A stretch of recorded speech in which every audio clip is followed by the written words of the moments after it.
Hello, everyone. Welcome back to the Be More podcast, where we inspire you to be more of every role within the Salesforce ecosystem and beyond. For today's episode, we are exploring what it means to be more freelancer. And I'm joined today by Bradley. So shall we kick things off by introducing yourself to our audience, please?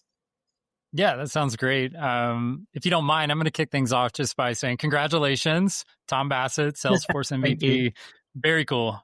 So I know that's a huge accolade. I know it feels good to be recognized. I think I commented on your post and I was like, I thought you already were an MVP. So congratulations on what we already knew you as.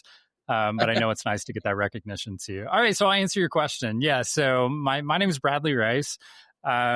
I have been in the Salesforce ecosystem specifically since 2011.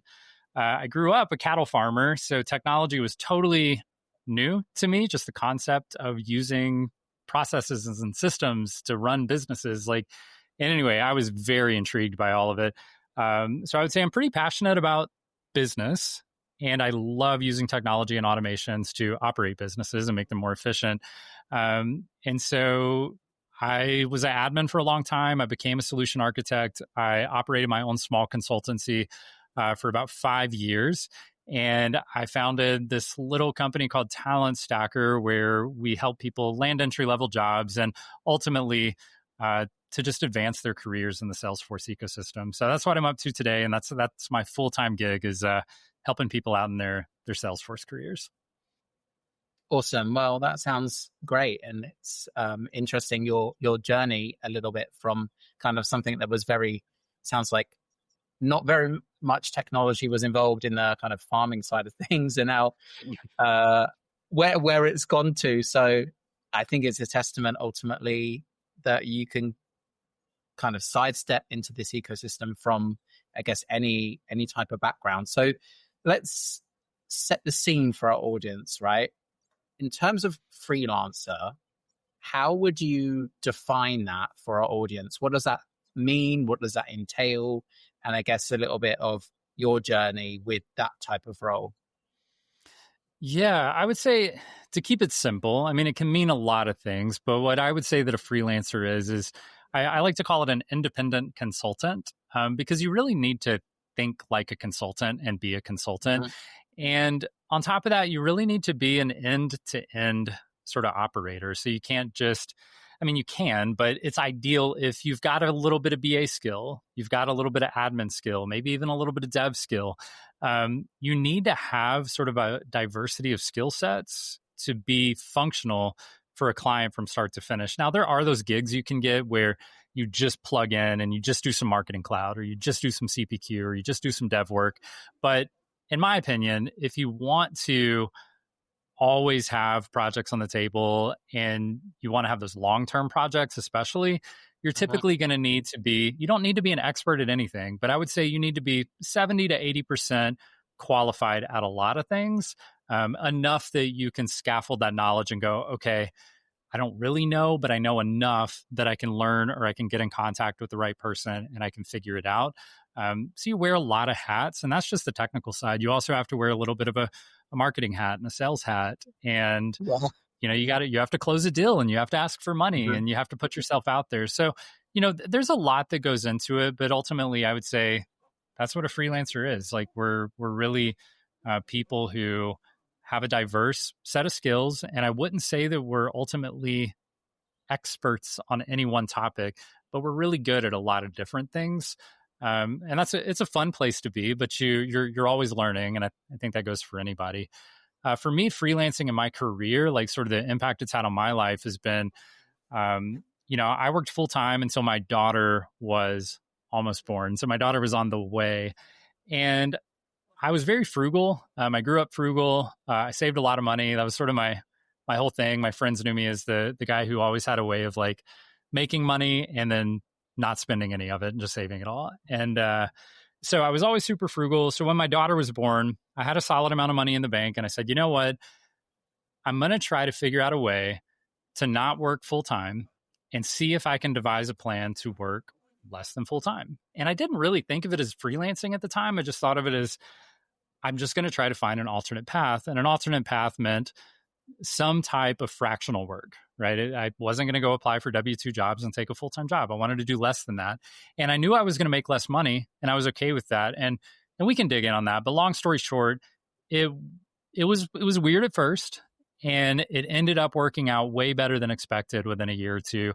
I ended up making more money working as a freelancer part-time than I ever did at a W-2 full-time job, W-2 for the US audience. So just that full-time role. And, Yeah. so to me, it had that impact. And even when I was working full-time, I would do some freelance gigs on the side. So when I got my first townhouse, I didn't have a lot of disposable income. So my first freelance gig was, it paid for a microwave, right? And to me, that was a huge deal. But now looking back, it's like, it's just a microwave. But man, if you're in the spot where that microwave changes your lifestyle, it's cool to be able to cook your food quickly as, a young kid just trying to grind into a new career path and having a freelance client on the side. So I love it. It just opens up lifestyle options, in my opinion. Yeah. Okay. Awesome. Well, I think we're kind of in an era where there's more people exploring this path themselves and understanding, I guess, how it works for them and their other responsibilities. And I certainly resonate with that kind of a little bit of everything type message there, because I think any admin, consultant, developer, marketer, or whatever role you are in the ecosystem, I think having that business analysis skill set is super important, because without it, you're not going to ask the right questions. And I guess maybe this kind of is a really great segue into the next question, but you kind of need a little bit of a PM skill set as well, I guess, in terms of projects in inverted commas now. What other people do you typically work with, or is it usually the case, as you kind of described, that you are wearing the BA, the admin, the developer, the PM hat all at once? How does that typically work? Yeah, I would say it depends on your style. For me, my style was sort of a freelancing managed services style. So I liked long-term projects that might only be 5 hours a week, 20 hours a month. So, some people, they want the money up front. They I want the 100-hour project right now. And for me, I would rather, and I always wanted stability and structure. So I'd rather have 5 hours a week for the next year than getting 200 hours up front. And so I'd rather space it out and be a managed services type person. And if you're going to go that route, that's when you're definitely, in my opinion, going to wear every hat, because you're the go-to. You are the person on retainer that company says, we've got a Salesforce problem. Who's our expert? You don't necessarily need to be able to do everything, but you got to be the go-to. You're their point of contact where they go, we've got a problem. Can you help? And sometimes it's yeah, that's easy. I'll just update this setting, or I'll adjust this field, or whatever it is, and you can fix it real quick. But other times, that's actually seems to be stemming from an integration with a platform that I know nothing about, and we're going to have to get the right people in the room. And now suddenly you're playing a little bit of that PM, that BA. You're definitely not getting hands-on with it. You got to understand the problem first. So I would say with those long-term engagements, you're absolutely going to be wearing every hat. Now, however, there is room freelancing. I would say there's a lot of room freelancing for these niche sort of specialty skills. So for instance, Marketing Cloud, we all know, it's hard to get hands-on experience, that we don't have these sandboxes and dev orgs to go play in. So for that reason, most people get Marketing Cloud experience from being full-time professionals in an org. And so those individuals have that really specific niche skill. And there are other companies. I was talking to a consultancy this morning who was like, can you get me a fractional Marketing Cloud person? And when you're that, you don't have to wear every hat anymore, right? There's probably going to be a BA on the project, or a BA on the team, or somebody who understands the entire scope of the technology stack being used at the company, and then kind of talk you through, what are the processes? How does it work? Why was it built this way? Hopefully. And you can kind of plug in and go, okay, now that I understand it, here's your problem. Here's how I would solution for that using my niche skill. Does that match up with what you guys are seeing? Great. I'll get that implemented. And you can just plug and play like that. But typically, you're not going to get those long-term projects. That's going to be more of, hey, we need somebody Marketing Cloud for 50 hours. And then you're always on the hunt for that next client. And I didn't love, and from my experience, most people don't love having to put that marketing and sales hat back on and now go find the next project. You'd rather get long-term projects and not have to do the marketing and sales element, because at the end of the day, we just want to do the Salesforce work. Yeah. Yeah, definitely. Definitely kind of hands on keyboard than like hands on the phone or like negotiating with something. I can certainly certainly relate to that. Thinking about this now, in terms of how you made the transition, like, did you switch over to like being a freelancer full time, or did you kind of do a gradual shift? And how did you fit this up?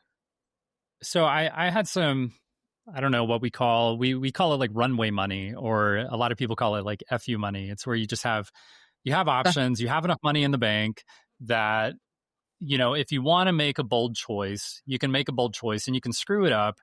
And it's okay because you got enough money in the bank to cover your expenses and get your life back on track if you make a bold choice and it wasn't the right one, right? Or it just didn't work out for whatever reason. So for me, I had the funds in the bank, and I'd kept my personal expenses pretty low, to the point where I was making, I'm really transparent with money. So I was making full-time consulting like $110,000 US. And my expenses, my overheads for my life were probably about $50,000 to $60,000 US. So I had a lot of wiggle room, and I was able to save a lot of money each year. And so what I did is I started searching. I was like, I don't want to work. My whole thing at the time was I don't want to work full time. So what I did is I actually started looking for full-time Salesforce jobs in my area, and I would apply for them. And as soon as they called me, I would say, hey, I just want to be transparent. I'm actually not looking for a full-time role. I'm looking to plug in for about 20 hours a week, but I can get everything in that job description. I'm confident that I can get it done in 20 hours a week, and I'll charge you less than what you're willing to pay. You'll get everything done that you're looking to get done. And this is going to be a win for you and a win for me. We're going to have to work out the details, but this will work. I did that with 3 companies. One of them actually, they didn't laugh at me, but it felt like they were laughing at me kind of thing, just the way they communicated, like, oh, so you want to do this? That's really neat. Okay. Yeah. Let's see if we can make that work. And then, just kind of like, have a good one. The second one, I don't quite recall, but I remember it was 3 companies I reached out to and I interviewed with. And the third one, they didn't say yes. They were definitely skeptical, but they said, why don't you come into the office? We'd like to talk more about it. And I was like, perfect. That's all I need. If I can hook you enough that you'll have a conversation with me, we can do this, right? So again, long story short, it ended up working out really well. They paid me, I don't recall exactly, it was like $60,000 to $70,000. They were going to pay, they had budgeted $95,000 for the role. So they paid me right in that 60 to 70 range. And that, as we just discussed, that covered all of my personal expenses. I wasn't able to save for retirement anymore, or anything like that, but I had my bills covered working from 8 to 12 each day. And so I got good at the job, right? Like I worked there for a few months and I got good at it. And suddenly I didn't even need 20 hours a week to do that job. It was you would call it like the cozy in-house admin position. It was just a great position. I would bike over there and meet them in the office when they needed me to. We just had a real good vibe. And I realized, I was like, man, you know what? I think I could add another client, not much, but I could add something. And I ended up finding another 7-hour-a-week project on the side. And so now my worst case scenario was my part-time job needed me 20 hours a week. And now I've got this other job. I still only work 27 hours a week. Okay. Or hopefully this part-time job, I can get it all done in like 15 hours a week. And now I'm only working like 22 hours a week. And so it was really, really good. And suddenly that part-time, that 7-hour-a-week job paid, I think it was $80 an hour. So I was making like an extra $2,000 a month. So my pay suddenly went from like 60 to 70 to about 100,000. And I was only making 110,000 in my full-time job. So I was back to basically the same income, but I was only working like 20 to 27 hours a week. And I felt like I had unlocked like a superpower. And they were both long-term clients. I had both of those clients for over 4 years. And I added more, and I would do side projects and this and that over time. But that's really how I got into it. And so if you're sort of uncomfortable, like quitting cold turkey and just being like, I quit my job and I'm going to figure this other thing out, just start with like a side client, or start by trying to hunt down a part-time job and using that as your foundation to kick things off. Like when I coach freelancers, I typically tell them, like, try to get one of those little side projects. It's like 10 hours a week if you can find it. And then when you get that second call that's like, yeah, we'd like to do 10 hours a week also, and suddenly you're at 20 hours a week and you can see the writings on the wall. And with one more, you could be at 30 hours a week and probably making more than you ever made in your full-time job. At that point where you're getting the call for that second managed services contract, for that long-term contract, it's probably about time to think about saying yes, hanging up the full-time job, and seeing if you can't land another client or two. And then you're off to the races, and your full-time gig is freelancing. Yeah. Awesome. Well, I love that. I'm really interested in your story there. So thinking now about that story, you've obviously learned a lot of different things along the way. If there's somebody listening to this and they're feeling inspired, what tips, advice would you give to that person who was potentially looking to start out in this type of role? And I know we've already touched on some already, but is there anything more you would add? There is, yeah. I would say that the one thing I would suggest is that if you're in a Salesforce job right now and you're thinking, I might want to freelance, I'd freelance today, or I might want to freelance in the future, maybe not today. I would say you are in a great position, especially if you're in a consulting role right now. You are connecting with so many companies. You're connecting with so many people. Like, think about, you probably have like 3 clients at a time, even at like a slow pace, right? You might have more. At those 3 clients, you probably know 3 to 5 people at each one of those clients. So if you have 3 clients and there's 5 people at each client, you know 15 people on the client side right now. And you're not going to go poach those clients or try to steal them, like, be ethical. But what you can do is go ahead and get on LinkedIn and reach out to all 15 of those people and just send a soft message and say, hey, we're working on this project together. I'm really enjoying working with you. I just wanted to basically extend myself and say, hey, let's connect. And I'm happy to be a resource to you if you ever need anything. Just wanted to connect with you outside of the project personally. It's great working with you. And you leave it at that. You don't say anything else. Now, you're going to be in a non-compete. You're not going to be able to work with that client for at least 6 months after they stop working with your consultancy. But people come and go. Projects come and go. And so what will happen is, like with those 15 people, for example, you take those 15 people, odds are one of them is going to quit and go to a different company at some point out of those 15, right? And here in the next 6 months, one of them is going to quit, if not more. And odds are they're going to get a job at another company that uses Salesforce, because that's why they're on the Salesforce project team, because they have that skill and it makes them interesting to companies that use Salesforce.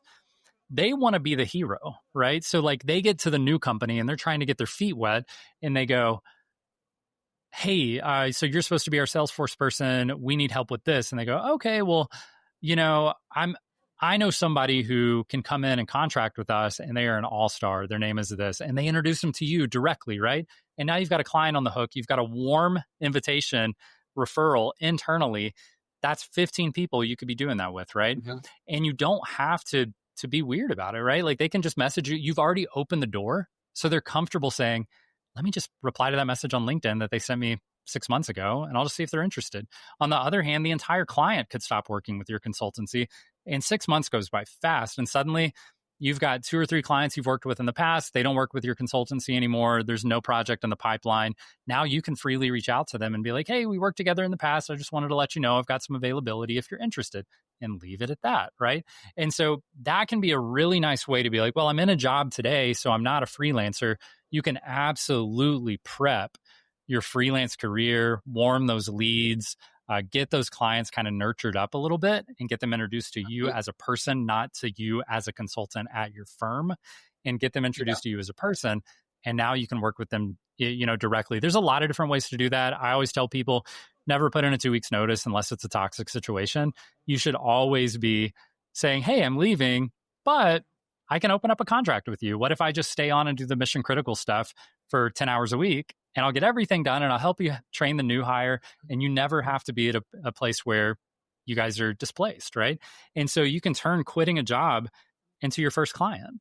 And so there's a lot of different ways. I mean, I would just say for people who think that there's not an abundance of way to like find clients or get started, there's an abundance of ways. It's about sort of getting tuned into those and starting to pull the levers. Yeah. Awesome. Well, I think that's great, and certainly like leans on the testament of like the power of a strong network. I, Yeah. over time, have been a number of different consultancies, and there was once upon a time a client that I worked with, one consultancy, and like a period of time went by, and then that client reached out to me, and we worked together Yep. again Yep. through a different consultancy, and then the same with Salesforce. Like I've worked with some really great Salesforce account executives, Mm-hmm. and if I were to kind of bump into that account executive now, even though I haven't worked with them for a certain amount of time, they would definitely remember who I was because Yep. I made a great impact on them and their client, and that account is still growing for them type thing, you know, like Yeah. it's really great to have that strong network, and I kind of feel like that is perhaps like a safety net in some ways, right? What do you think? Yeah, massively. I think the safety net is huge. There's this guy, his name's Ken Honda, and I'm sort of a finance nerd, so I listen to these finance people. They call him anyway. He's like, what is he? I think they call him the Happy Money Millionaire. Is like his whatever his little slogan thing. And anyway, he has this thing where he says, like, even if life goes totally sideways, your network is so beneficial to you because, like, imagine a world where you just had 52 connections that were willing to let you sleep on their couch for a week each year. Once a year, sleep on Yeah. for a week. If you could develop a plan where you have 52 people in your network who are willing to let you sleep on their couch for a week each year, then you can never be homeless. You can never not have, that safety net of what you need. So life gets much easier when we lean into this community. You can call it networking, but into this community aspect where we help each other when we're in a position to help, and we take when we're in a position that we need help. And it's okay to take. I think we have this like feeling, especially as people, if you've been successful in the past, you feel kind of awkward asking for help or realizing Mm, you're in that position where you need to take from the community instead of giving for a moment. And that's totally fine to take. And then just give when you're in an abundance, though. Like most of your life, you'll probably be in abundance, and use that opportunity to give and give and give. And then when you need, you're going to be surrounded by so many people who are willing to give to you. So I would absolutely agree that your network is your safety net. Um, I can only imagine, like, if things went totally sideways in my life, which I'm not immune to, right? They could. Um, I feel that I have served enough people at this point that if I needed something, I could reach out. If I needed that referral, that recommendation, that job just to get back on my feet, that I would have that available to me. And it's not necessarily because of an abundance of skills. It's because of an abundance of just trying to be a good human to other humans, and ultimately, like, that's your foundation. Yeah. yeah, I love that as a tagline. Be more good human. I, Yeah. Just be a good I feel like, human. Like, yeah, I feel like I'm going to steal that. Maybe that's going to be a future episode. I just need to find a good human now. yeah. Be more human. Yeah. Yeah, yeah, definitely. So thinking about this now as a journey that you've been on, if you were to start that journey again, is there anything you would do differently? Anything you would change? Yeah. I went into it pretty, what would I call it? I mean, I went into it kind of ignorant of what goes Right. into it, right? I think I got my first client when I was 23, and I was less than a year into Salesforce, as a junior admin anyway. Um, I would say try to just make yourself aware of the areas you don't know yet. Like if you're interested in getting into freelancing, talk to some other freelancers and ask them what it's all about. Like this question that you're posing right now, right? Like talk to other people. But for me, it would be, I didn't have a process down. I didn't know what I didn't know. I was just like, hey, I can help you with this, and then it'll be great, right? And I was like, yeah, sure. But we didn't have a contract, and we didn't have an NDA, and we didn't have non-competes, and we didn't have payment terms. Like, how are they even going to pay me? I remember I landed a client, and I was excited, and I was already in their sandbox building, and I realized, like, wait, when do I get paid? And I realized I hadn't even, we had a price, and we had like a set number of hours, but I didn't give them any payment info or when to expect to pay me or Uh-oh. anything. And then it was so awkward to go back and be like, hi, can you pay me a little something before I get started. So I think it's that, and it makes you look really professional when you come in and you're the one handing them the NDA, or you're the one handing them the contract proposal, and you're the one handing them the project status reports and the project plan templates, and everything's done and it's ready because you've got your you've got your process down, from sales to the BA requirement gathering to documenting solutions to building, how you're going to build, how you're going to, promote things from a sandbox to where do we go? Staging, production, like which way are we going? How complex is this? New implementation? Do we build right in production? Like, what's the scope of the project? How do we train? Are we going to try to upsell them into a managed services agreement because we like them? Or was it not the best experience? So we're kind of going to leave it alone and not renew.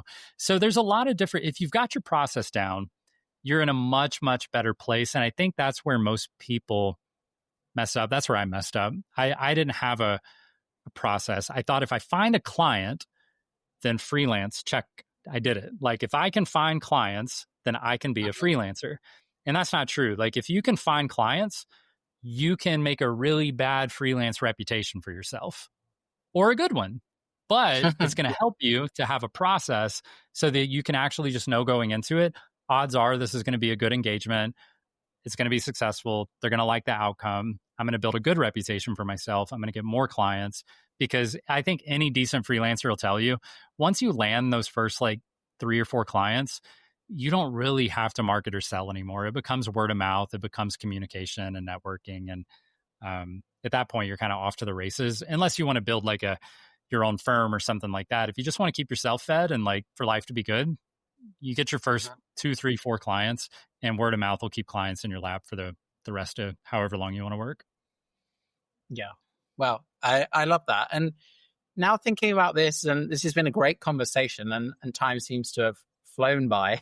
So we are almost... I have a way of talking. Yeah. Well, it's fine. It's really valuable, I think. Before we do wrap up today's session, right? What's a way for people to connect with you? And is there any particular like resources or content that you think could help somebody on this type of journey? Yeah, for sure. So if you want to message me, just find me on LinkedIn. I promise I respond to everyone unless you say like hi and then that's all. Or if you say like, hey, here's my resume, can you give me a job? Like actually a lot of times I'll reply to those, but I might not reply to you if that's it. However, if you reach out and you say like, hey, I saw you on the show with Tom at the Be More show, and I liked what you were saying. Can you help me with this? This is what I've tried. Can you help me with this? I will always respond to you. It may not be today.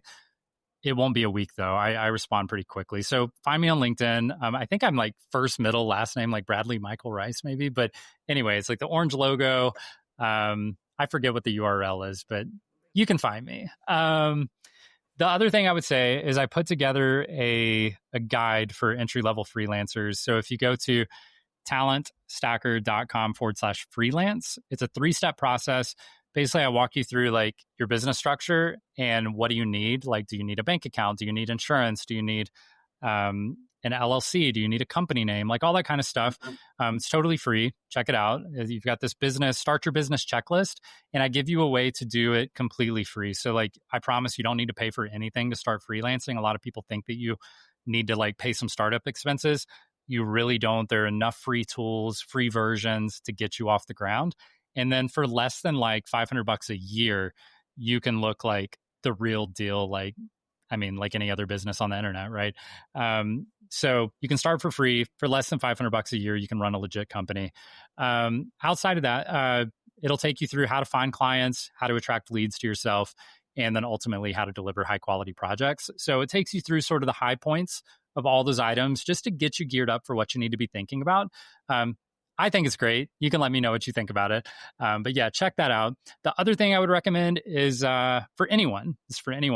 On the hat, trailblazermentorship.com.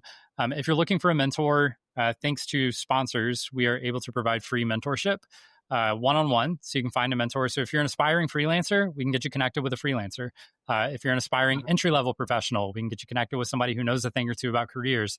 But even if you're an experienced Salesforce professional and you just kind of feel stuck or you're not sure what your next step is and you're looking for some guidance on how to move forward, there are absolutely people, mentors on there that are very generous with their time, and they volunteer that time, and we appreciate them. So yeah, check that stuff out. I promise you can find value. Just kind of put yourself out there, try a few things, and there's good stuff all around. DM me if you've got a question and you feel like I didn't answer it, then shoot me a DM. I'm happy to talk to you. Yeah, awesome. Well, thanks for that. And I'm just going to add an additional resource of my own in the UK. There's a community group that's kind of adjacent to the Salesforce kind of ecosystem, and it's for contractors and consultants. And they have meetups. I think it's via meetup.com. And there's certainly, I guess, different local variations in advice on like setting up a business and things like that. So definitely, I guess, tap into resources like that if you have them in your area as well. So I think it's been really, really great session. We got some great feedback in the comments as well. So thanks again for your time, and hopefully we'll inspire a couple more people to be more freelancers. So thanks. I appreciate it, Tom.